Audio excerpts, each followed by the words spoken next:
خب، ضمن سلام و عرض خسته نباشید و اینکه امیدوارم تا اینجا ارائه خسته نشده باشید و آماده باشید برای یه بحث خیلی خوب و چالشی که فکر کنم خیلی منتظرش بودن. همین الان دارن از دور با چشاشون نور بالا میزنن که آمادن. همون خودت. و بحثی که الان میخوایم شروع بکنیم در مورد مجله سلام دنیاست که شاید توی یک دو هفته گذشته در موردش شنیده باشید، خود مجله رو از سایت دانلود کرده باشید، دیده باشید و احتمالاً یه سری نقدها، پیشنهادات و یه سری مباحثی وجود داشته باشه که بخواید مطرح بکنید. اما قبل اینکه من بخوام وارد این بحثی بشم که حالا به صورت رفت و برگشتی و پرسش و پاسخ باشه، یه سری نکات رو حتما لازم میدونم که ابتدای عرایزم حتما خدمتتون بگم. بعد حالا شروع میکنیم روی اون مباحث کلی صحبت کردن.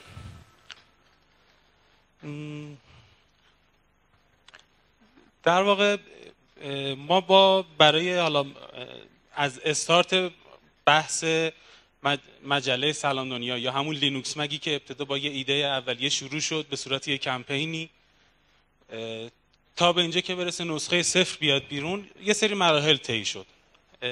من اینجا میخوام در مورد 4 تا موضوع اول صحبت بکنم. بحث اول در مورد این که ما یه اشتراکی جمع شد برای مجله و این اشتراک تبدیل بعد به دونیشن شد. حالا در موردش صحبت میکنم.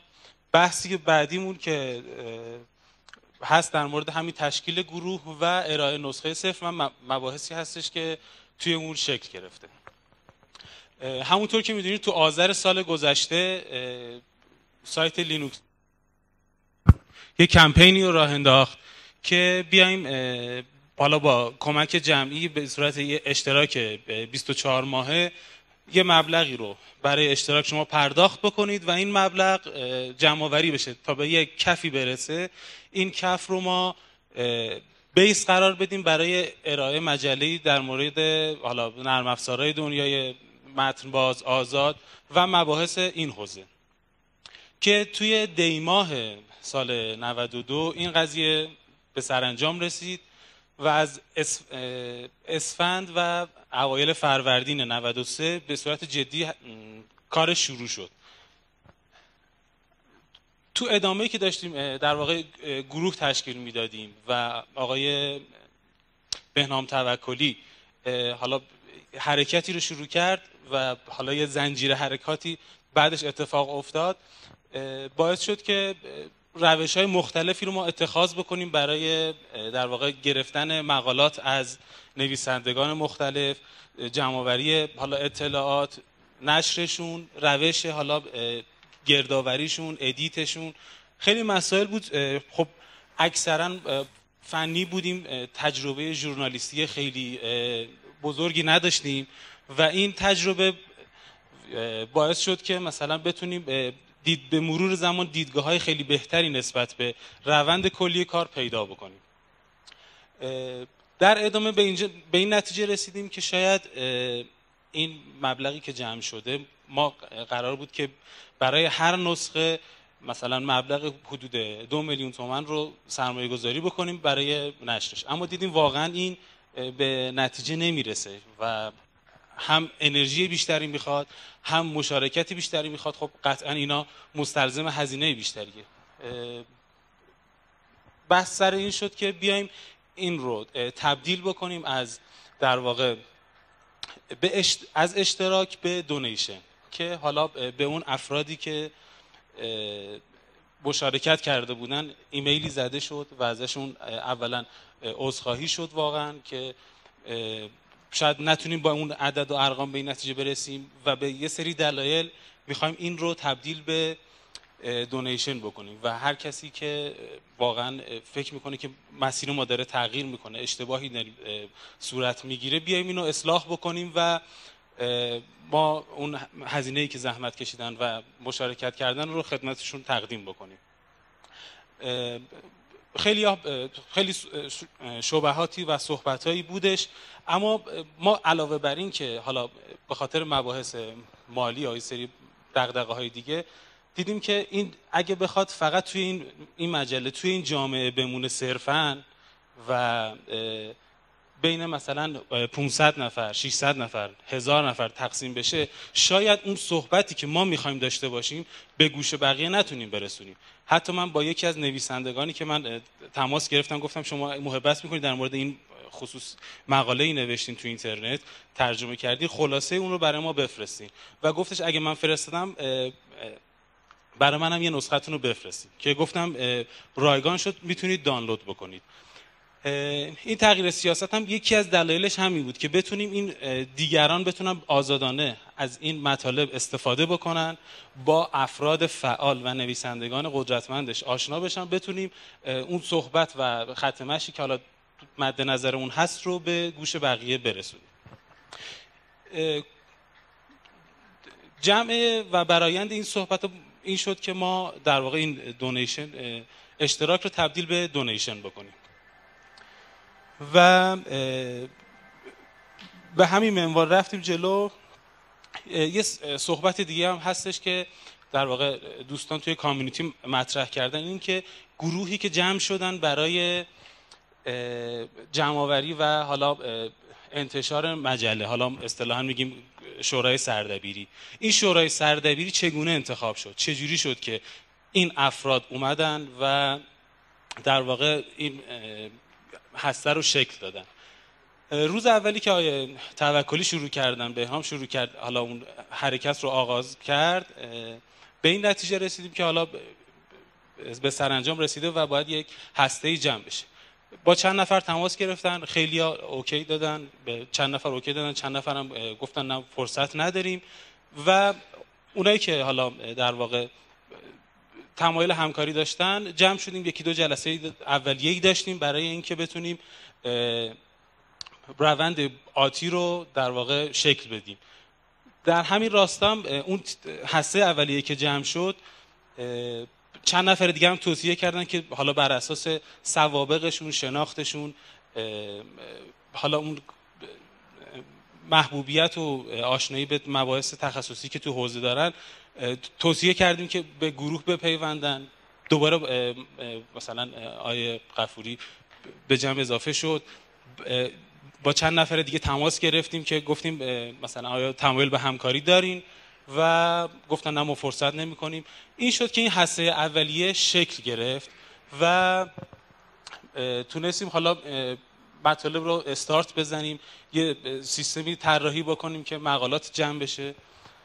و از نویسندگانی که قبلا تو سایت گفته بودن که ما میخوایم شروع کنیم مطلب نوشتن، گفتیم که مطلب جمع آوری بشه و چاپ بکنیم، که البته تو این قسمت یه مقدار فیدبک مثبتی از جامعه نداشتیم که مثلا مشارکت کنن. خیلی‌ها گفتن وایسی نسخه یک بیاد، اولی نسخهش بیاد، بعد مشارکت بکنیم، که این واقعا اتفاق افتاد. خیلی‌ها همین الان شروع کردن ایمیل زدن و دارن یه سری مباحث رو مطرح میکنن.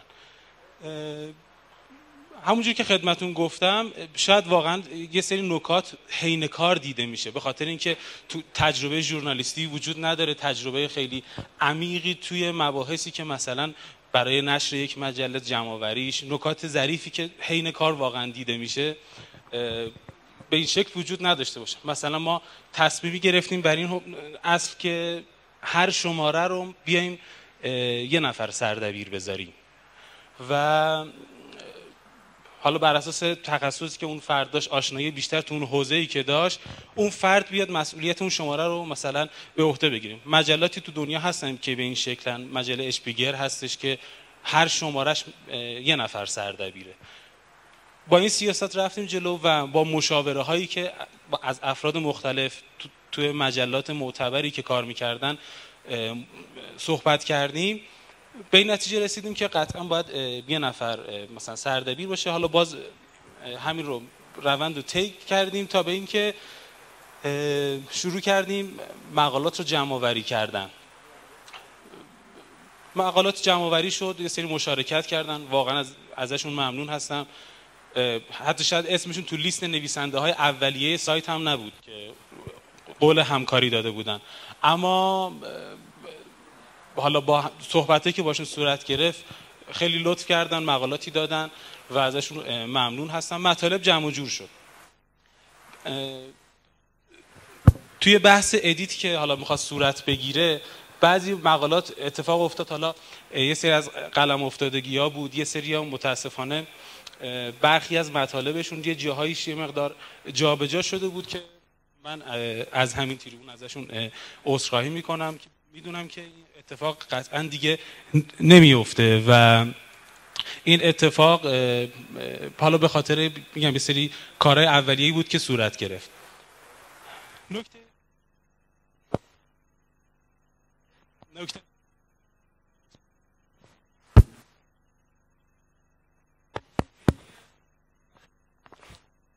باتریش تموم شد.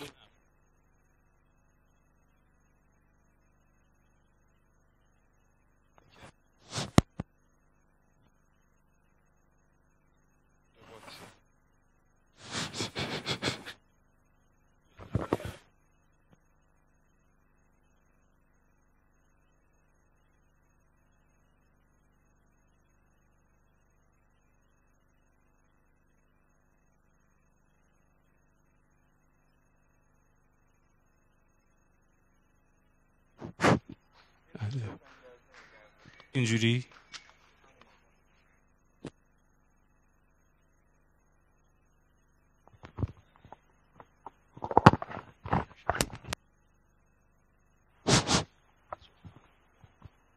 خب بحثی که بعد این بحثا میمون تا قبل از انتشار نسخه 0. بعد از انتشار نسخه 0 حالا همه شروع کردن نقد کردن، بحث کردن، اینجا خوبه، اینجا بده، چرا این کارو کردین، چرا اون کارو نکردین، چرا به ما نگفتین و خیلی مباحث دیگه بود. البته واقعا خوشحالیم که این مشارکت‌ها شکل میگیره و انتظار این بازخورد رو داشتیم. یک بحث دیگه هم که بود بحث شیرین این دیزاین بود که چرا به افتخار این دیزاین چرا از این دیزاین استفاده شد. من توی مصاحبه‌ای که با یکی از یه پادکستی بود انجام دادم گفتم این در مورد این دیزاین ما یه جلسه اختصاصی داشتیم که آیا چاره‌ای داریم که از این استفاده نکنیم. رویکرد متن باز آزادی وجود داره که ما بیایم از اون استفاده بکنیم به جای اینکه بریم بخوایم یه طراحی یک مجله حرفه‌ای رو صورت بدیم و دیدیم فعلا واقعا ابزار دم دستی وجود نداره.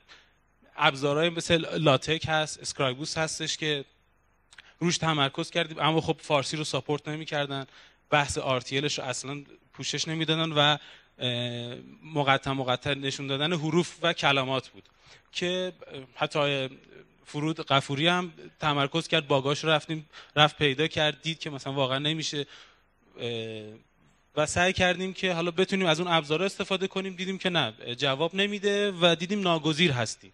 اگه بخوایم وایستیم تا یه ابزاری توسعه پیدا بکنه شاید خیلی از این هدفی که داریم دور بشیم. خود استفاده از این دیزاین برای من یه نکته مثبتی که داشت این بود که انتقاد دیگران رو برانگیخت و باعث مشارکتشون شد. یعنی تا قبلش شاید احساس نیازی نمیشد که ما باید حتما از یک ابزار آزاد برای صفحه آراییمون استفاده بکنیم. اصلا ابزاری وجود داره نداره. خیلی ها قبلش شاید تمرکزی روی این موضوع نداشتن و استفاده از همین ابزار باعث شد که خیلی ها به این فکر بکنن که بیان کمک بکنن، مشارکت بکنن که این اتفاق بیفته. حتی خیلی ها بعد از انتشار نسخه 0 کمک کردن، ایمیل زدن گفتن که ما حاضریم کمک بکنیم تو توسعه ابزارش و این کمک باعث میشه که این ابزار هم برای ما قابل استفاده بشه هم برای دیگران که میخوان توی سفاره، یعنی شاید استفاده از یک ابزار میگن که شما در واقع خیانت کردین به جامعه آزاد و متن باز، اما خودش میتونه استارتی باشه برای شروع حالا کمک ها و توسعه یک ابزاری که الان وجود داره، قدرتمند هم است اما فارسی رو ساپورت نمیکنه. حتی رو بحث فونتش هم بحث داشتیم که از فونت آزاد استفاده کنیم، فونتی که قابل استفاده باشه. شاید به اون شکل وجود نداره. حالا قبلش یه پروژه فونت آزادی هست که حالا به زودی احتمالاً لانچ میشه سر اون پروژه هم خب میتونیم از اون کمک بگیریم، این احساس نیاز شدش که فونت آزادی طراحی بشه. این 4 تا مبحث کلی بود که من در واقع مد نظر داشتم. یه مبحثی هم هستش میگن که حالا به عنوان پیشنهاد عنوان شده بود که توی دستگاه‌های مختلف، توی دیوایس‌های مختلف، از لپتاپ، کامپیوتر، تبلت، موبایل، ایبوک ریدر، پی دی اف قابل خوندن باشه و بشه استفاده کرد. الان شاید به خاطر چند ستونه بودن، A4 بودن صفحش، شاید توی دیوایس‌های با اندازه کوچیک خیلی قابل مشاهده نباشه، خوندنش سخت باشه. ابزار مثلا حالا نسخه ایپاب این مجله، ایپاب هم یه مقدار با فارسی مشکل داره، اما باز یه شرکت خارجی که حالا اسپانسرم بودش گفتم باز توی ایپاب کردن نسخه پی دی اف و مجله من میتونم کمکتون بکنم تو صفحه آرایش و این باز خودش میتونه یه کمکی باشه که رو دیوایس های مختلف بتونیم داشته باشیمش.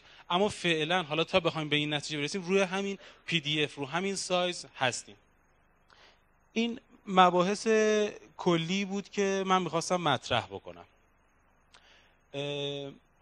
تو همین زمینه حالا باز اگر نکته‌ای هست الان سعی می‌کنیم که با رفت و برگشت با هم داشته باشیم. یه پرانتز هم من باز بکنم، نسخه 1 ما احتمالاً اوایل فروردین حاضر میشه و منتشر میشه و مهر بعد خیلی خوشحال میشیم که بتونیم در واقع از پتانسیل هایی که وجود داره، الان شاید نسخه 0 رو دیده باشید، بتونیم با هم تعامل بیشتری داشته باشیم. رو سایت میتونید اطلاعات تماس ما، نحوه در واقع به اشتراک گذاشتن مقالاتتون، ارسال مقالاتتون، اینا رو مطالعه بکنید و یه تعاملی با هم داشته باشیم و دنبال این اتفاق هستیم که مشارکت خیلی بیشتر باشه. خب حالا نمیدونم میکروفون هستش؟ اوکی. اگر کسی سوالی داره، مبحثی داره، شروع کنیم حالا اون بحث آزادمون.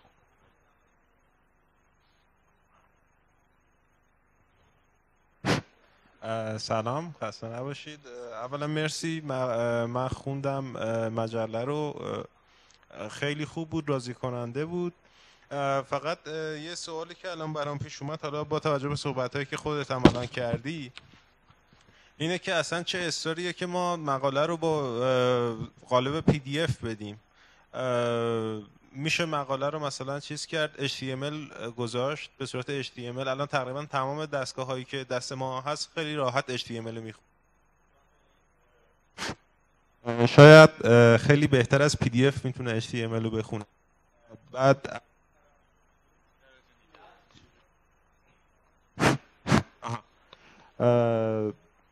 بعد دیگه اگه از HTML استفاده کنیم احتمالا مشکلاتی مثل همین که نرم افزار نیست رو هم نداریم، چون طراح وب، دیزاینر وب خیلی از طرف این HTML ها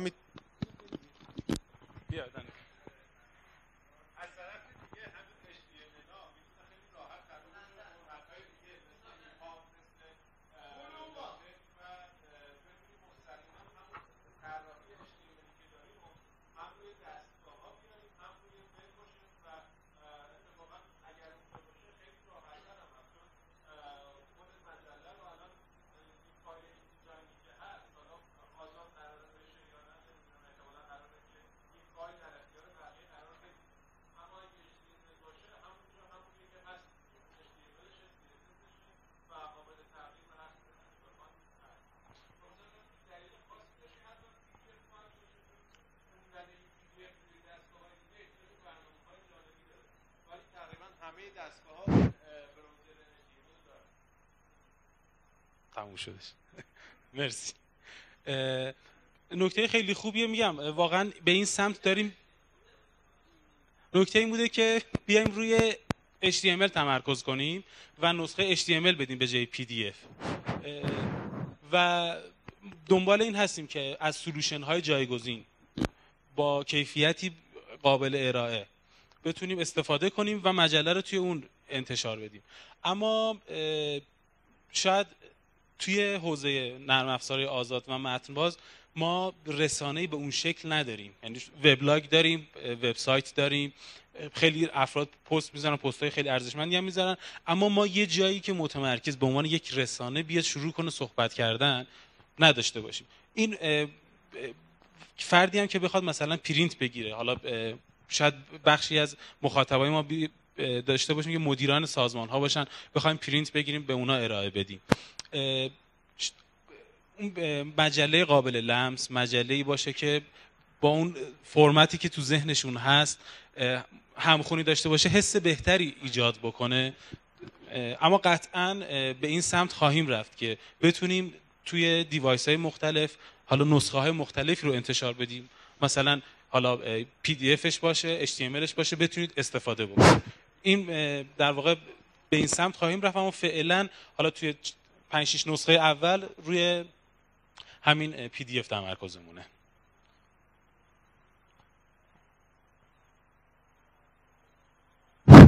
خب سلام.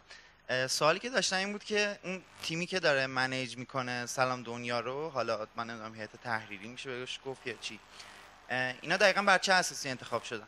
مرسی. همون ابتدای عرضم اینو گفتم، حالا نمیدونم تو جلسه بودی.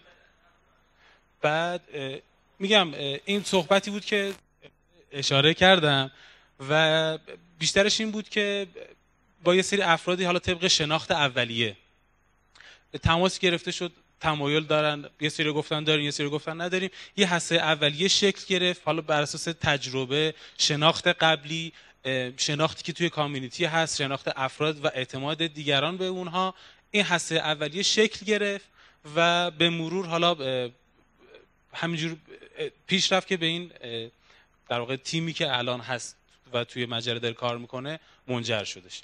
این فلسفه اولیش بودش.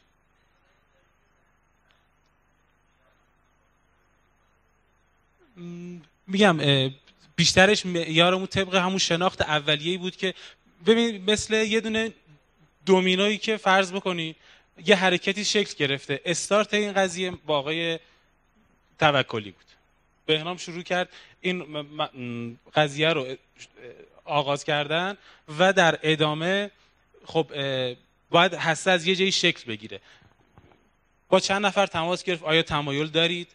حالا طبق همون شناخت ببینید حرکت استارت اول دومینوی دست یه نفر بود، اما تبعات بعدیش دیگه شاید دست یه نفر نبود، یه تیم شروع کردن صحبت کردن و کنار هم جمع شدن.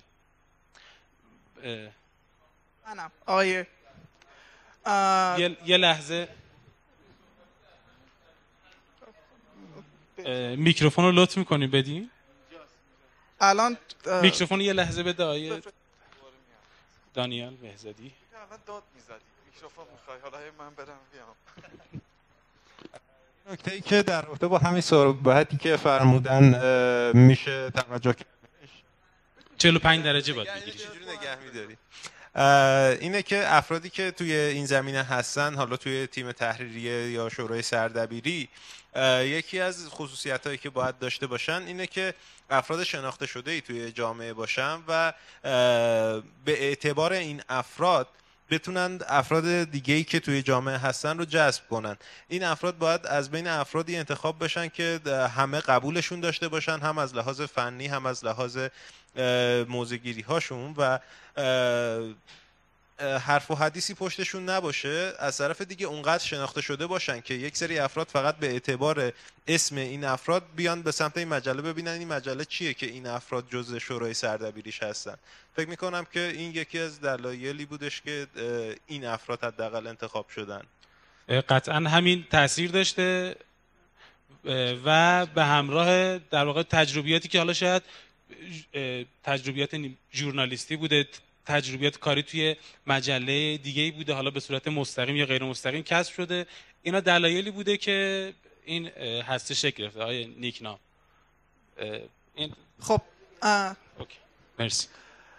بحث که زیاد شده تا حالا در مورد اینکه شماره 0 واقعا راضی کننده بوده یا نبوده. میخوام یه کمی روک حرف بزنم، امیدوارم کسی ناراحت نشه اگر مثالی میزنم. مرسی. حالا خیلی هم ناراحت شدن واسه من شخصا، مهم نیست، دوست دارم مجله پیشرفت کنه اگر حرفی میزنن. مجله از نظر ویرایشی یه سری اشکالات داشت که گفتید خب شماره 0 بود، یه سری مشکلات رو گفتید، اوکی میریم سراغ شماره بعدی ببینیم اونجا چه اتفاقی میفته. اما یکی از اتفاقاتی که افتاد و واقعا من دلیلی براش نمیبینم این بود که مقاله ترجمه شده کپی پیست شده زیاد داشتیم و حرفی که زده میشد این بود که خب مقاله کم بود، مجبور بودیم واسه اینکه برسیم. نکتهش میدونید چیه؟ نکتهش اینجاست که من به عنوان کسی که دوست داشت کمک کنه اینجا، برداشتی که از رسانه شما میگرفتم، از توییتر میگرفتم، از حرفای بچه‌ها میگرفتم این بود که شماره 1 تموم شده، الان میخوایم بریم شماره 2. مثلا گفته میشد که به زودی شماره مثلا 0 سلام دنیا منتشر میشه. خب این حرف دقیقاً معنیش اینه که خب ما گرفتن مقاله رو تموم کردیم. اگر خواسته میشد از ما قطعاً مقاله بیش از اونی که انتظارش رو داشته باشید دریافت میکردید.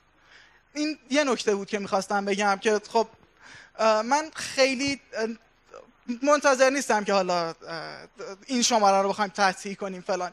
شماره بعدی امیدوارم این اتفاق دیگه نیفته. این یه نکته است. ثانیاً اشکالی که من به مجله میبینم واقعا اینه که مخاطب مجله مشخص نیست. حداقل چیزی که من دیدم هیچ مخاطبی رو من نمیتونستم اینجا در نظر بگیرم. من نمیدونم که بعد مقاله معرفی فرود رو باید نگاه بهش بکنم یا اونجایی که فرود اسم پلیر معرفی میکنه رو. من نمیفهمم چطوری میشه که یه مخاطبی دارم که اسم پلیر باید بهش معرفی بشه، بعد مثلا یه محتوای سطح بالاتری هم بهش ارائه میشه که خب این یک مقدار اذیت کننده است که من اگر هم بخوام بنویسم برای شما نمیدونم که دارم برای کی مینویسم. متوجه؟ یه نکته دیگه ای هم در مورد مقاله ها وجود داشت، اینکه مجله جایی برای ارائه کردن ایده ها، جایی نیست که من بخوام توش دنبال آموزش بگردم. من اگر بخوام دنبال آموزش یه مبحث خاص بگردم میرم سرچ میکنم، به روزترین وبلاگی که پیدا میکنم رو میخونم، نه اینکه برم توی یه مجله. مجله جایی برای معرفی کردن ایده ها، برای معرفی کردن ابزارها، برای چیزی که شخص ممکنه توی یه وبلاگ پیدا نکنه. خب تو این شماره حداقل 2-3 مورد کار آموزشی داشتیم، چیزی که تیپس اند چیکس خیلی خاص میگفت که من هر جایی میتونستم پیداش کنم، به روزترش رو یا حالا با کیفیت بهترش رو. اینا چیزیه که فکر میکنم اگر بهش فکر نشه مجله بعیده که جای خوبی برسه. من این رو دارم به عنوان کسی میگم که چندین سال مخاطب مجله های معتبر دنیای آزاد هستم و دارم میبینم که چی کار میکنن برای این کار. یکی از مثالاش اینه که سطح بندی دارن برای مقاله ها. ما اینجا همچین چیزی نداشتیم. اینجا خیلی شلم شوربا ریخته بودیم، یه سری مقاله، یه سری فلسفی، یه سری فنی، یه سری آموزشی، یه سری معرف، چیزای این شکلی. اینا مشکلاتی بود که حالا سرانگشتی میشد اسم برد ازش که اینجا من فکر میکنم بهتر بود بهش اشاره بشه. اجازه میدید اولی شما من جواب بدم؟ خب باشه. تو در مورد اینکه گفتن مقاله یهو نگفتن و ما گفتیم فکر کردیم تموم شده و جمع شده و این حرفا، یه نکته رو یادشون میره بگن. برای اینکه یه مجله مثلا برسه به اون حدش، قشنگ 15 روز قبل از این که ما بخوایم این رو بدیم بیرون باید یه چیزی بسته باشیم. یعنی حداقل 90% کار رو بسته باشیم و اینکه واقعا تا 15 روز قبلش هم این کارو کرده بودیم. این یک. دومین قضیه که وجود داشت این که ما یه سری مقالات رو فکر می‌کردیم اوکی ان. بعد وقتی که اومدیم، حالا شما چون اوایل که شروع شد ما شروع کردیم مقاله جمع کردن، چند تا مقاله رو این ور اونور جمع کردیم آوردیم تو سیستم، بعد مثلا استفاده که بخواستیم استفاده کنیم همین مشکلاتی که شما میگید، بعدم خودمون به این نتیجه رسیدیم که این خیلی بی ربطه یا مثلا فعلا با قشری که ما می‌خوایم هدفمون نمیخونه، حذفشون کردیم. بعد یه دفعه متوجه شدیم که تو اون دقیقه 90 متوجه شدیم اون چیزی که ما مد نظرمون بوده آماده نیست. این از بی تجربگی ما بوده، شک نکنید. یعنی ما هیچ وقت نمیخوایم اینو بندازیم گردن کسی دیگری. ما بی تجربه بودیم، نتونستیم درست منیج کنیم ابتدا رو، اون روند رو. حتی شاید مثلا به قول شما اگه ما تو توییتر اعلام می‌کردیم میومد، ولی خب دیر فهمیدیم. وقتی هم فهمیدیم درست نتونستیم اون چیزی رو که می‌خوایم الان در بیاریم تو این نشون. اینا همه عیب ماست. خود من یکی از تیم بودم، آقای دماوندی بیشترین فشار روش بوده. اینو دارم میگم. ما قبول داریم که این عیبو داشتیم و نمیخوایم کسی رو مقصر اعلام بکنیم، ولی واقعیتش هم اینه که کامیونیتی ما هیچ گونه همکاری هم درستابی نکرد.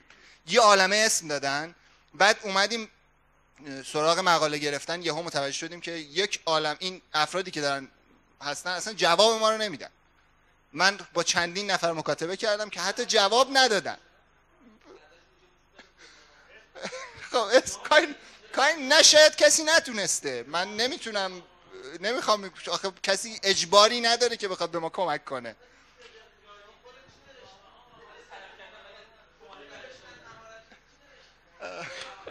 خب بزنید من سوال دوم شما در برابر همین نکته که فرود گفت یه بحثی هم بود، مثلا تماس گرفت آیه توکلی تماس گرفتن با چندین نفر، گفتن آقا به عنوان نویسنده، یعنی ایمیل زدن، گفتن که به عنوان نویسنده حاضرید مثلا برای یه نشریه اینجوری کار بکنید؟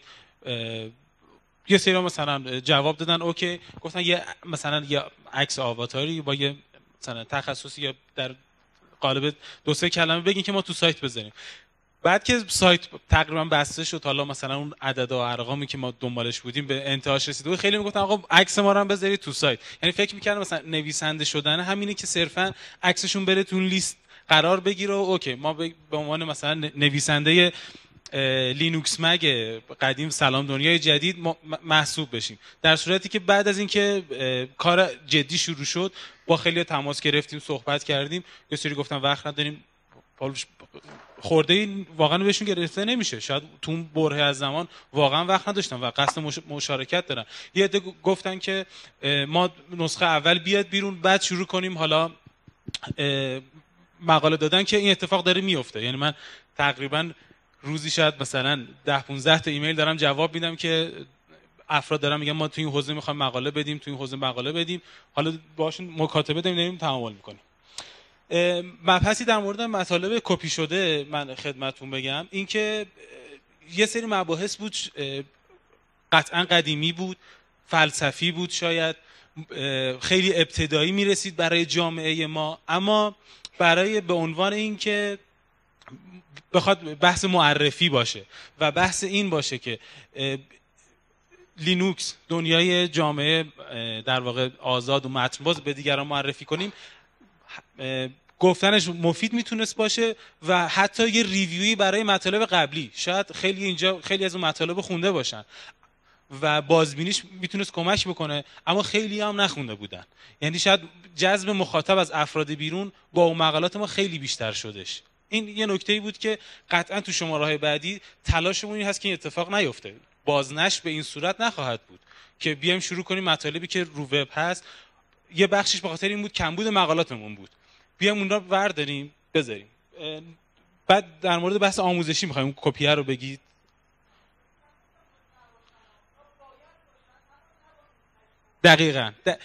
دقیقاً سیاستی که حالا تو شماره 1 پیش رو داریم و گرفتیم دقیقاً اینه که حالا با یه مدلی که همون مطالب مفید، فلسفی و پایه‌ای دنیای حالا گلدن لینوکس آزاد و متن‌باز مطرح بشه، اما حجمه ای از اطلاعات موجود نباشه که میتونیم رو وب بریم بخونیم.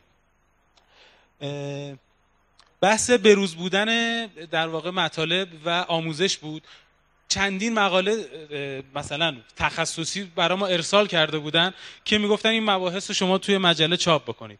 بررسی که میکردیم میبینیم آموزش یه نرم افزار هست به نام مثلا حالا X، نرم افزار اومده اسکرین شات گرفته گفته شروع مقالهش این بود، کلیک میکنید مثلا باز میکنید اوپن نیو پروژکت فلان، که اینو ما فعل ها همونجا ردش کردیم، گفتیم حداقل یه صفحه 3 پاراگراف براش بنویس که اصلا این ابزار برای چی باید استفاده بشه، یه ابزار این چنینی، بعد بیاید شروع کنید بگید که حالا این ابزار هم هست، اینم آموزشش. که اون نویسنده برای من گفتش که نه، همون اونایی که نوشتم کفایت میکنه، ما اون مطلبشون اصلا منتشر نکردیم. اما خب بعضی جا دیدیم شاید مطلب دیگه نداشتیم، باید حتما اونا رو میذاشتیم چون خیلی توهی میشد. اما قطعا سیاست ما این نخواهد بود که مجله آموزشی را بندازیم. یعنی تو جلسات به صورت مبسوط در موردش صحبت کردیم که آموزش روی وبه، یعنی شما میتونید برید اونجا بروزترین و بهترینش رو سرچ بکنید، بگردید و پیدا بکنید. ما اینجا دنبال همین دقیقاً عنوان کردن ایده های جدید، نکات بروز، چیزایی که سر نخ رو به یک حالا توسعه دهنده، مدیر، کسی که میخواد تازه وارد جامعه متن‌باز و آزاد بشه عنوان بکنیم. و بحث سطح بندی و مخاطب، این هم یه مقدار میگم به خاطر حالا شاید بی تجربگی روی بستن سناریومون، بستن سطوح مقالات، از هم گسیختگی روال و ترکیبشون شاید مشکلاتی وجود داره که اینو قطعا به مرور زمان اصلاح میکنیم و انتظار داریم افرادی که مثل شما مجلات بیشتری خوندن بیشترین فیدبک رو به ما بدن، چون میخوایم این رو در واقع برای جامعه و به نفع جامعه خودمون بنویسیم. پس مشارکت کنید، راه ارتباطیمون هست، رو سایت هست که بیاید در واقع این کارا رو انجام بدیم. یه نکته هم بگم در مورد نویسندگی و این همین مطلبی که الان شما گفتین که چه جوری بنویسیم، چیکار بکنیم، روی سایت، روی وبلاگ من کامل توضیح دادم، آیین نگارشون رو توضیح دادم، سطح و سطوح مقالات اونجا کاملا بیان کردم که بتونید مقالاتی با کیفیت تو نسخه‌های بعدی ارائه بدیم. خب آیا هنر من قبل از هر چیزی میخوام اول تشکر کنم از اینکه این کار رو بالاخره شروع کردین. کاری فکر کنم جای تشویقی داره که همه تشویقشون کنین.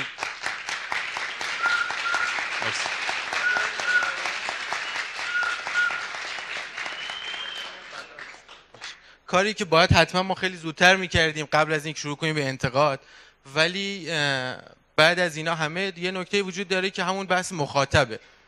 الان شما همین الان دو تا مورد جدا رو مطرح کرد، یکی این که مدیرای آیتی بقیه جاها مد نظرتونه، یکی این که اسم ماهنامه هست ماهنامه تخصصی نرم افزار آزاد و مطبوعات. باید اینو در نظر بگیریم و اینکه یه تغییر تاکتیک دادین ولی با همون نیروها.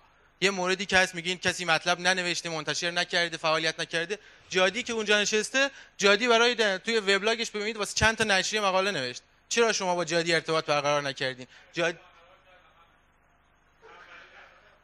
چرا بقیه جا منتشر کردی؟ به ما کمک می‌کردی. سلام دنیا.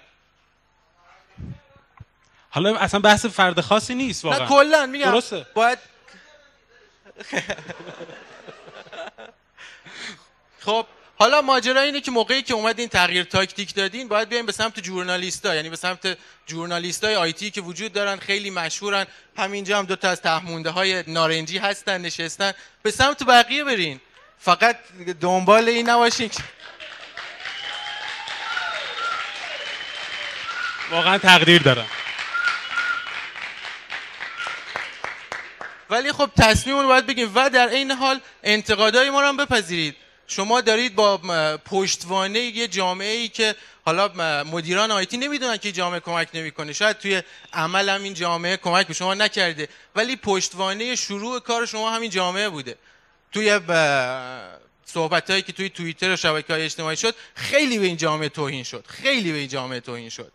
از طرف نشریه خیلی به این جامعه توهین شد و این جامعه هم یکی از وظایفش اینه که در مورد نرم افزارهای آزاد متعصب باشه. حق داره در مورد اینکه چرا نشریه با این دیزاین طراحی شده با تعصب برخورد کنه، چون اسمش ماهنامه تخصصی نرم افزار آزاده. ما حق داریم در این مورد انتقاد کنیم، ما حق داریم در این مورد ناراحت باشیم، ما حق داریم در این مورد شاکی باشیم. ما وظیفمون این نیست که مشارکت کنیم، ما همین که عضو جامعه هستیم حق انتقاد رو داریم و کسی هم حق نداره ما بگه شما چرا انتقاد میکنی. یه حرفی بود که خیلی زده شد، یه جایی اومدن گفتن که نه جامعه مشارکت نکرده، ما از یه سری اسپانسر پول گرفتیم و پولمون جمع کردیم، پس شما دیگه حقی ندارین. اینم یه به نظر من اشتباهه. اون اسپانسر هم فقط به خاطر پشتوانه این جامعه به شما کمک کرده. اگه که من نظرم اینه که انتقادهای ما رو بهتر بپذیرین، سعی کنید خودتون انتقاد پذیر باشین و انتقاد پذیری رو به ما هم یاد بدین در این حال. و اگه تغییر تاکتیک میدین، اگه تغییر استراتژی میدین، از متخصصین او جمع استفاده کنید. متخصصین ژورنالیسم آیتی خیلی زیادن، خیلی راحتن، خیلی در دسترسن، خیلی با یه مبلغای کوچیکی مقالات خیلی خوبی مینویسن، خیلی کارهای خوبی میتونن انجام بدن. این که شما میتونید روی مقالاتتون به حدی زیاد بشه که مثل سایتایی که الان دارن مطلب منتشر میکنن با آگهی‌های کنار سایتشون پولشون رو در میارن، همین روش هم در کنار کارتون ادامه بدین. ولی مخاطبتون مشخص کنید که میخواین یه نشریه چاپی داشت، یه نسخه PDF چاپ نشده داشته باشید، و یا اینکه میخواید یه سری اطلاعات رو به بقیه برسونید. و در پایان همه اینا به نظر من انتقادهای ما رو بهتر بپذیریم. مرسی. بذار من فرمو والا اینجور که شما میگی مهدی من فرمو بگم. علاوه بر اینکه حق داری انتقاد کنی فکر کنم وظیفه هم داری. قطعا همینه. من یه توضیح قبل از اینکه جواب سوالات دوستمون رو بدم، یه سری فرما بینتون توضیح شده که در مورد حالا نشریه هست. من خواهش میکنم که اونا رو مطالعه کنید، پر بکنید و فیدبکش رو به ما بدید که بتونیم حالا روند آتی رو بهبود ببخشیم.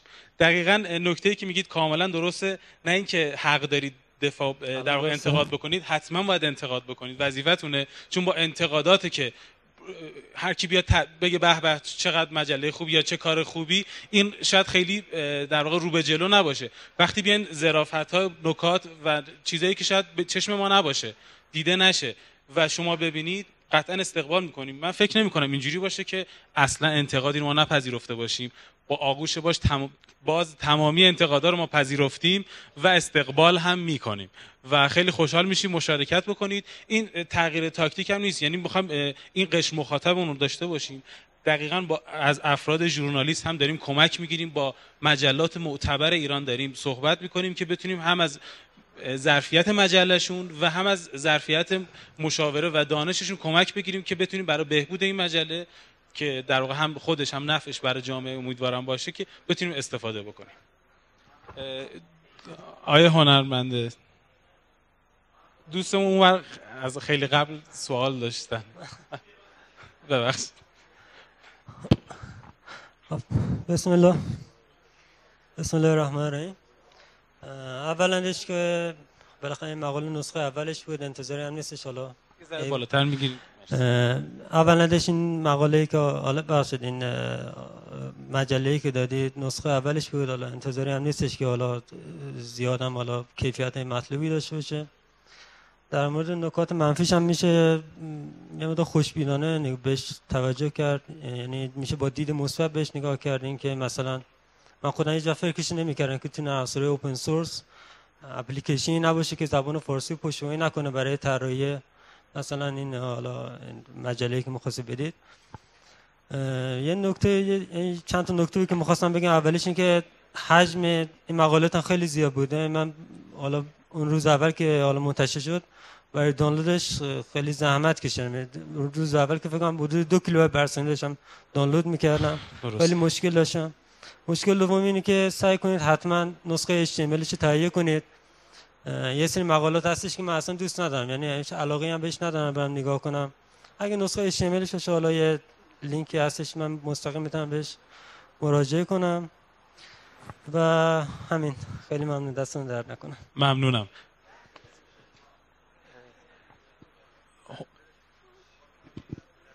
من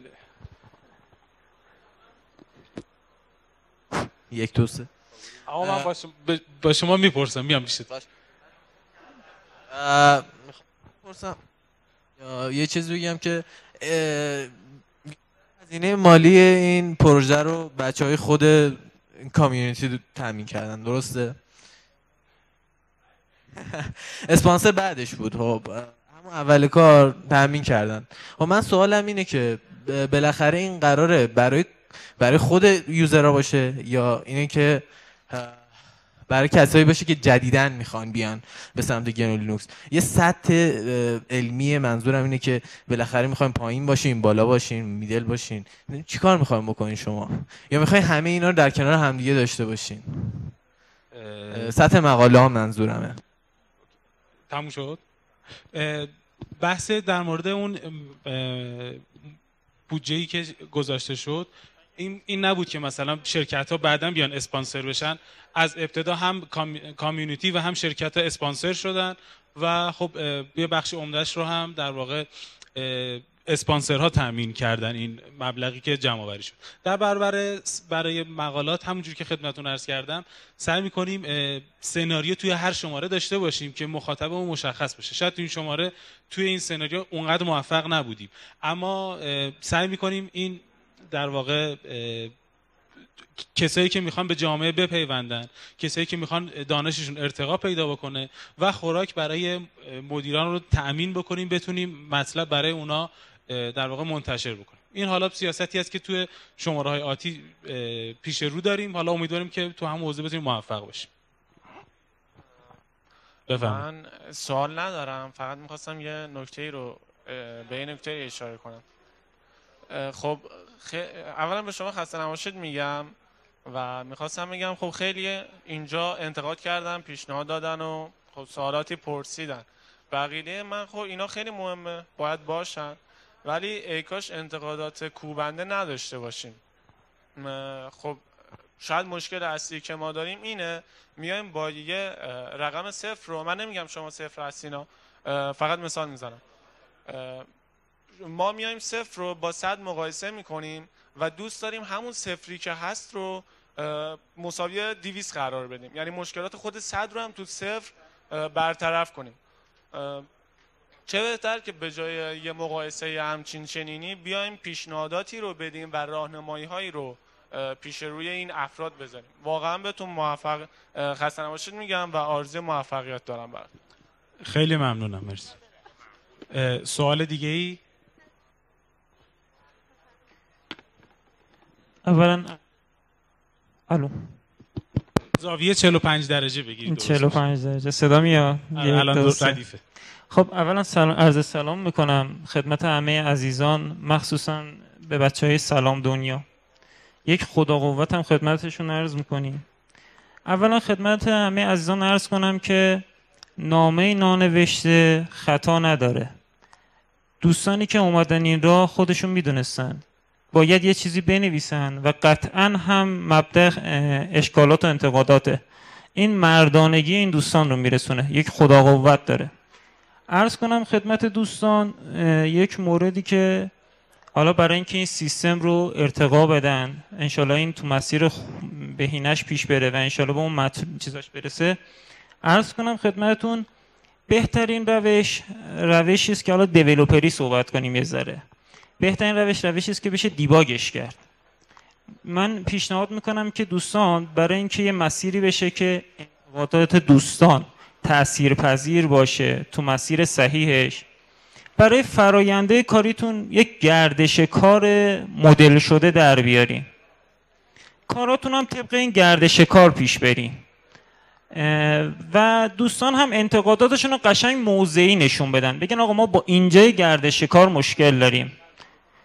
مشکل رو که ارائه کردن، این کسی هم که مشکل رو ارائه میکنه قطعا جزو بهترین دوستان آدمه. یعنی میگم بهترین دوست آدم کسی است که میاد مشکلات آدم رو به آدم اطلاع میده، ولی قطعا بهتر از اون کسی است که میاد راه حل هم ارائه میده و بیاد راه حل هم ارائه بده. یعنی بگه آقا من با اینجا این مشکل وجود داره و این هم میشه راه حلش. و قطعا یه مردانگی هم میخواد که آقا بیاد وسط گود، بیاد این مشکل رو بیاد بگه آقا بسم الله منم هستم، بیاد انشالله این مشکل رو با هم دیگه حل کنن. من حالا چند تا نکته بود تو این مسیر که داشتن دوستان صحبت میکنن یادم افتاد، گفتم بنویسم که از یادم نره، اجازه بدید من مراجعه کنم به این نوتم. یکی تو بحث سطح بندی هم دوستان مطلب فرمودن، گفتن آقا این مطالب نسخه صفری که دادن سطح بندی نداشت. قطعا تا وقتی که مطلب، ما حالا بازم دیولپری صحبت کنیم، تو فضای فناوری اطلاعات صحبت کنیم، تا وقتی که شما حجم زیاده داده نداشته باشی چجوری میخوای دسته‌بندی کنی؟ کلاسیفیکیشن دسته‌بندی داده جایی مطرح میشه که شما حجم زیاده داده دارین. خب حالا دوستانی که این رو لطفی داشتن فرمودن که آقا ما می‌خواستیم مطلب ارائه کنیم، خیلی خوبه این حس. من یه پیشنهاد دیگه به مجموعه میکنم از جانبی که ما فعلا پیشنهاد دهنده مرد راه نیستیم که بیایم وسط، امیدواریم که این مردانگی رو پیدا کنیم که بیایم وسط کمک حال دوستان باشیم تو این عرصه. یک ریپوزیتوری ایجاد کنین از یه صندوق ایمیل ساده با عنوان پذیرش مقالات دوستان.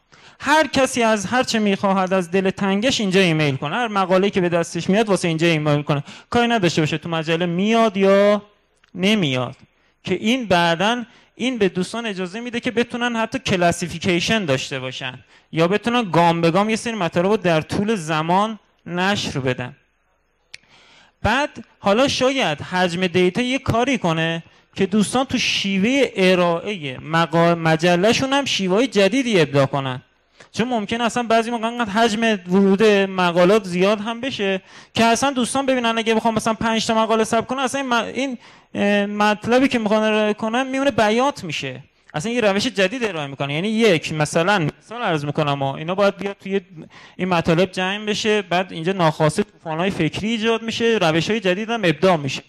یه دفعه میبینن دوستان یک دفعه مثلا یک مجله آنلاین دارن لایو روز به روز مطلب داره، یک نشریه چاپی هم دارن که به دوستان حالا چکیده و گزیده مطالب مثلا عرض میکنم تو این نشر میشه به دوستان ارائه میشه.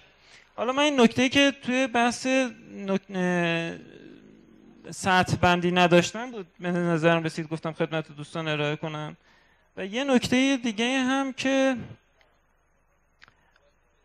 آره حالا من یه سری دکتر هست که دیگه شاید سلام نباشه تو جلسه اول خدمت دوستان عرض بکنیم و باز هم جا داره یک خدا قوت به دوستان بگم و انشالله براتون هم آرزوی موفقیت میکنم.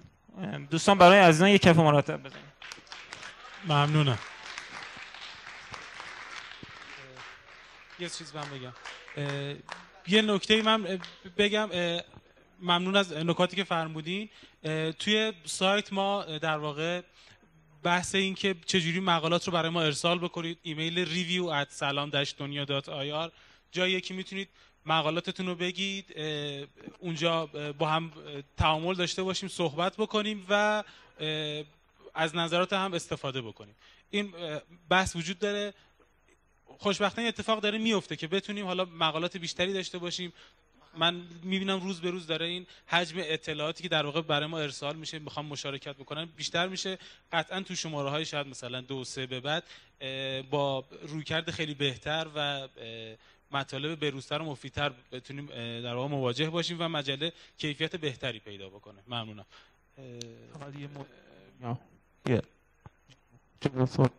میکروفون اینجاست.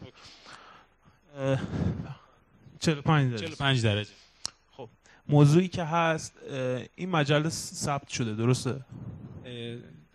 این یه باگ توی وزارت ارشاد میگه اول باید نسخه 1 بیاد تا بعد ثبت بشه. خب مشکلی پیگیر هست. منظورم اینه که پیگیری شخصی که پیگیر اینه بهنامه، صاحب امتیازش بهنامه درسته؟ مشخصا. پس تقریبا مجله شخصیه. نمیخوام بگم کامیونیتی، یعنی یک نفر رفت شروع کرد، پس در نتیجه وقتی میخواد شروع کنه زنگ میزنه دوستاش یه بچه‌ها بیان دور هم. پس انتظار نداشته باشیم که اول بار بیاد یه انتخابات را بندازه. مثلا ما خوشبختانه تو زمانی داریم زندگی میکنیم که هفته یه بار دولت داره تو منطقه عوض میشه.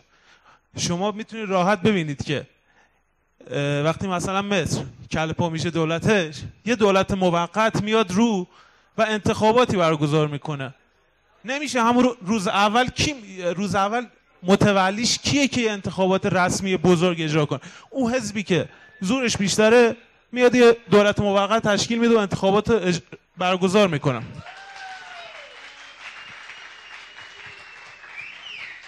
یه نقدی هم به دوستانی دارم که نقد میکنن، خواهشاً انصاف در نقد داشته باشن. این دوستانی که الان این مجله دادن مجله چندمشون بوده؟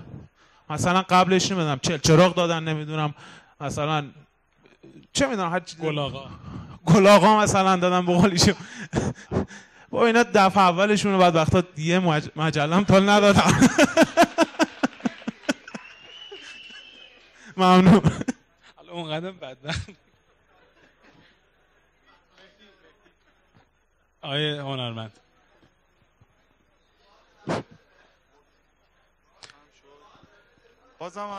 آیه هنرمند سمت چپ اون برم بود.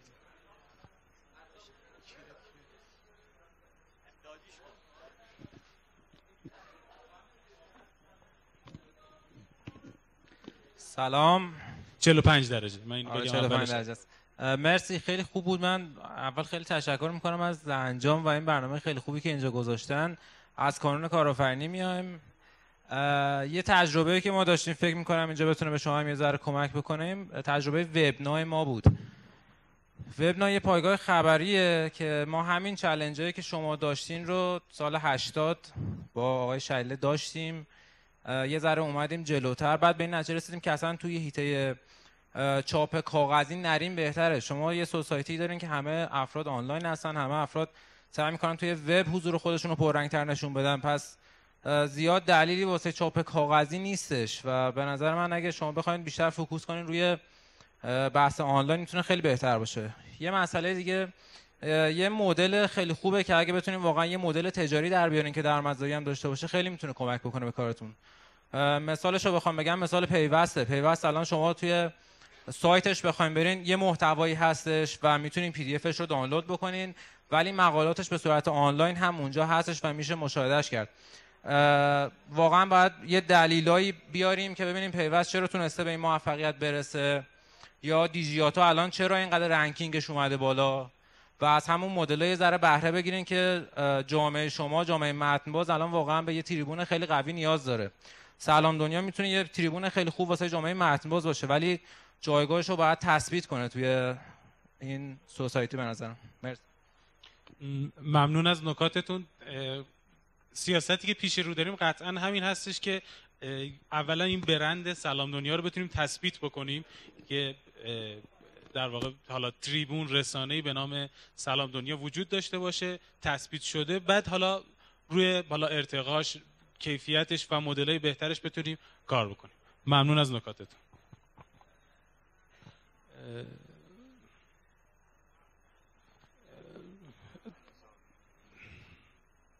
یه سوالی داشتم، این انتقاداتی که انجام شد باعث نشد شما دل سرد بشید یا اینکه بگید پشیمون شدید که این کار رو شروع کردید؟ سوال خیلی خوبیه. من روزی که در واقع مجله منتشر شد یه مقدار اولش استرس داشتم که بازخورد جامعه چیه.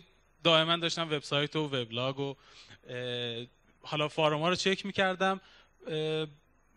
راستش خیلی دلسرد واقعا نشدم، چون هم من هم تمامی دوستانی که توی این حالا بگیم هسته نویسندگانمون قطعا به این حرکتی که کردیم ایمان داریم و اعتقاد داریم، واقعا دلسرد نشدم. خودم به شخصه، دوستانم قطعا. ما دوشنبه گذشته همین پریشب جلسه‌ای که داشتیم صحبت بکنیم، ما ساعت 7 شب شروع کردیم جلسه رو، تا ساعت 1 داشتیم صحبت می‌کردیم. همه قطعا درگیری‌های خاص خودمون داشتیم. از همسران این گروه من واقعا تشکر میکنم که اینا رو تحمل میکنن، ما رو تحمل میکنن. اما میگم واقعا به شخص من دلسردی رو ندیدم، انسجام بیشتر رو دیدم. قطعا تلاش کردیم که بتونیم پاسخهای بهتر، کیفیت بهتری رو داشته باشیم که از این انتقادات استفاده بکنیم و همین رسانه خودمون رو تثبیت بکنیم.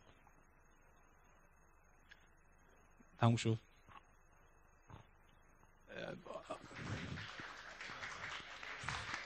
به افتخار های شهامی دست مرتب بزن.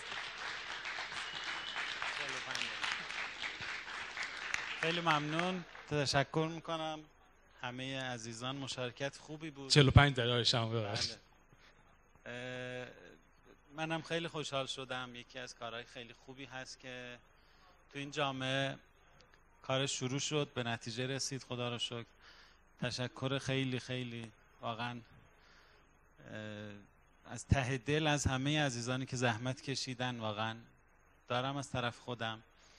من فکر میکنم، حالا اون نظر خودم رو میخوام بگم، بعضی نظراتم متفاوت بود. به نظرم اینه که به نظر من این میاد که هدف این نشریه که داره چاپ میشه یا حالا منتشر میشه نباید همین جامعه متن باز باشه. شاید بیشترین مخاطبش باید اون کسایی باشن که خارج از این جامعه هستن، برای جذب به این جامعه. انتظار این که مطالب تخصصی، حالا کلمه تخصصی هم توی اسم عنوان به هر حال نشریه اومده، ماهنامه تخصصی، ولی به نظرم باید بیشتر مطالبی باید توی این نشریه بیاد که جذب بکنه، دیگران رو معرفی بکنه. به این خاطر شاید بعضی چیزایی که مطرح شد و باید همینجا جواب بدیم. مثلا نشریه چاپی هم باید باشه، پی دی اف باید باشه، باید بدیم، توضیح بکنیم، باید پیگیری کنیم، مثلا تو سایت دانشگاه ها منتشر بشه، توی مثلا بین دانشجویان مختلف، بین مدیران، بین کارشناسان آیتی ادارات، شرکت های مختلف. به نظرم باید این سیاست باشه. خیلی اگه روی مقالات تخصصی که حالا شاید دغدغه بعضی دوستان هست که خیلی چرا تخصصی نیست، چرا مطالب از نظر عزیزان، حالا ما که اطلاعاتی نداریم، برای ما همینا هم خیلی عالی هست، دوستان میفرمایند که به هر حال چرا سطحش پایینه. به نظرم باید اون دید رو، اون انتظار رو که این نیازهای تخصصی ما رو این مجله، این نشریه جواب بده، نیازهای تخصصی جامعه رو، به نظرم این شاید توقع نابجایی باشه. باید این نشریه هدفش جذب افراد جدید به جامعه متن باز باشه. خیلی ممنونم.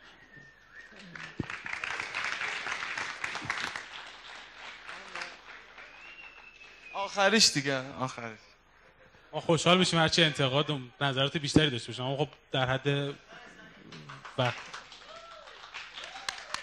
خسته نباشید. 45 درجه.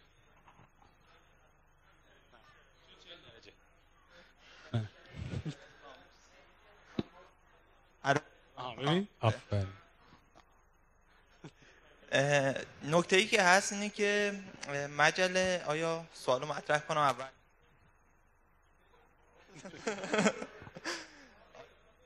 یک پلن تجاری خاصی داره یا نه؟ یعنی دنبالش هست این مجله که پول دراره یا نه؟ نویسنده‌اش که پولاشونو فکر می‌کنم گرفتن الان. بعد آیا خود نشریه دنبال اینکه درآمدزا باشه واسه خودش هم هست یا نه؟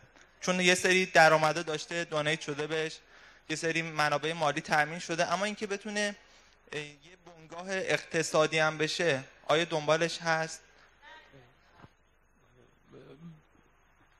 ببینید قطعاً بزرگترین چالش که هست مباحث مالی هستش. این مبلغی که جمع آوری شده بیشتر داره فقط صرف خود مجله میشه. تک تک افرادی که توی شورای سردبیری هستن، حالا واقعا بهنام خودش از همه داره بیشتر زحمت میکشه، واقعا هیچ انتفاعی براشون وجود نداره و هیچ انتظاری هم ندارن.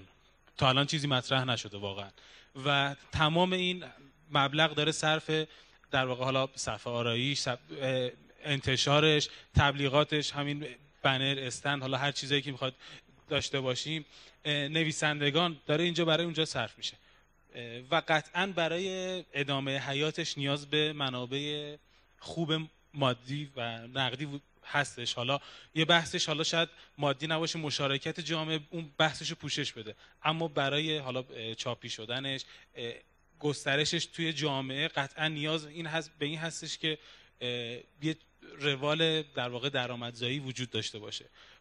از یه طرف هم میتونید تا این روال درآمدزاییشو تو این حوزه فرض بکنید که بتونه برای خیلی‌ها ایجاد اشتغال بکنه. یعنی تو خود مجله من فکر کنم هفته پیش همزمان با انتشار مجله بود، متاسفانه نتونستم بخونم چون گوگل پلاس باز نشد، فقط تو سرچ که انجام داده بودم دیدم که جادی مطلبی گفته که مجله سلام دنیا اومد میتونه به تبدیل به یک در واقع بنگاه اقتصادی بشه که برای یه سری واقعا شغل ایجاد بکنه.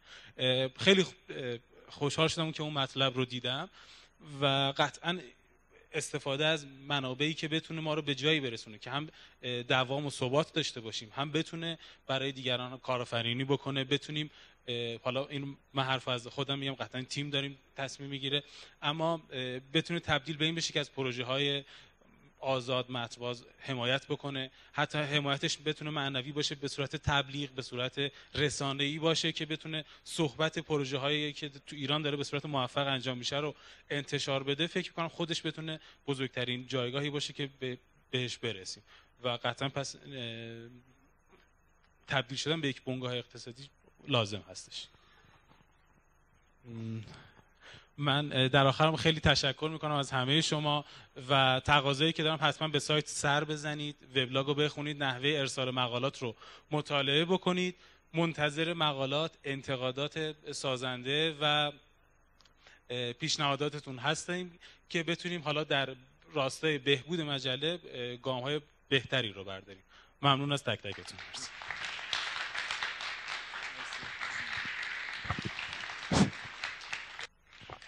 خب خسته نباشید. اول یه پیام. یک دستگاه گوشی نوکیا آشا 501 سفید گم شده، اگر کسی پیدا کرد.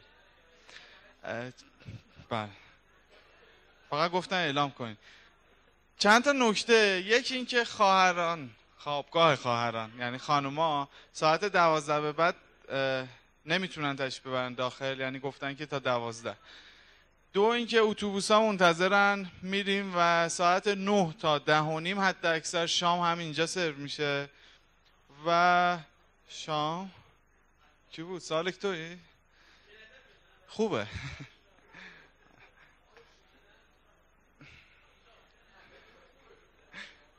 بعد اینکه فردا هم دوباره لطف کنید که دوباره همین روال رو رعایت کنیم که وقت کم نیاریم، که بعضی هم میخوان راهی دور برن اذیت نشن، هم بتونن استفاده بکنن. ممنون، خسته نباشید. منم دست میزنم.